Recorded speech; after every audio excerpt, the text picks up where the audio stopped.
Russia Ukraine যুদ্ধ বন্ধে যুক্তরাষ্ট্রের শান্তি উদ্যোগ নতুন পর্যায়ে পৌঁছেছে। মার্কিন প্রেসিডেন্ট ডোনাল্ড ট্রাম্প ইউক্রেনকে তার প্রস্তাবিত ২৮ দফা শান্তি পরিকল্পনা গ্রহণের জন্য আগামী ২৭ নভেম্বর পর্যন্ত সময় বেঁধে দিয়েছেন। কঠিন শর্তযুক্ত এই পরিকল্পনা নিয়ে কিয়েভে চাপ বাড়লেও ট্রাম্প এটিকে শান্তির একমাত্র পথ হিসেবে দেখছেন।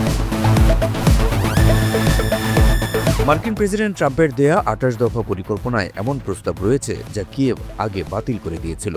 পরিকল্পনা অনুযায়ী বর্তমানে তাদের নিয়ন্ত্রণাধীন পূর্বাঞ্চল ছেড়ে দিতে হবে, সেনাবাহিনীর আকার উল্লেখযোগ্যভাবে ছোট করতে হবে এবং নেটোতে যোগদান না করার প্রতিশ্রুতি দিতে হবে। ট্রাম্প মনে করেন যদি সবকিছু ঠিকভাবে চলে তাহলে এই সময়সীমা বাড়ানো যেতে পারে। তাই সব দিক বিবেচনা করে এই প্রস্তাবের উপর মতামত জানানোর জন্য ইউক্রেনকে আগামী বৃহস্পতিবার পর্যন্ত সময় দেওয়া হয়েছে।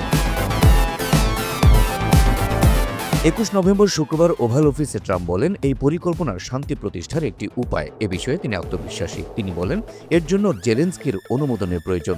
তবে তার মতে এটি গ্রহণ করা ছাড়া জেলেনস্কির কাছে আর কোনো উপায় নেই। তাকে এটি গ্রহণ করতে হবে। যদি তিনি এটি গ্রহণ না করেন তবে তাদের লড়াই চালিয়ে যেতে হবে।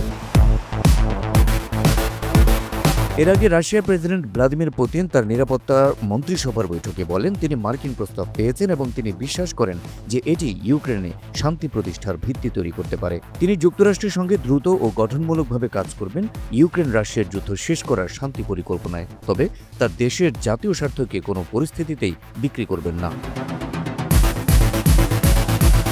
এক ভিডিও বার্তায় জেলেনস্কি ইউক্রেনবাসীকে ঐক্যবদ্ধ থাকার আহ্বান জানান এবং বলেন এটি দেশের ইতিহাসের অন্যতম কঠিন মুহূর্ত। আগামী সপ্তাহে রাজনৈতিক চাপ আরও বাড়বে। পরবর্তী সপ্তাহটি খুবই কঠিন ও ঘটনাবহুল হবে। রাজনৈতিক তথ্যভিত্তিক ও নানা ধরনের চাপ আমাদের দুর্বল করতে এবং বিভক্ত করার চেষ্টা করবে।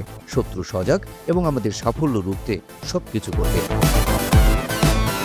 ট্রাম্পের শান্তি পরিকল্পনা ইউক্রেনের উপর চাপে ফেললেও সময়সীমা বাড়ানোর ইঙ্গিত দিয়েছেন তিনি। জেলেনস্কি কঠিন বাস্তবতার মুখে সিদ্ধান্ত নেবেন বলে মনে হয়। রাশিয়া প্রস্তাবটিকে সম্ভাবনার ভিত্তি মানায় ভূ রাজনীতিতে নতুন অধ্যায়ের ইঙ্গিত মিলছে।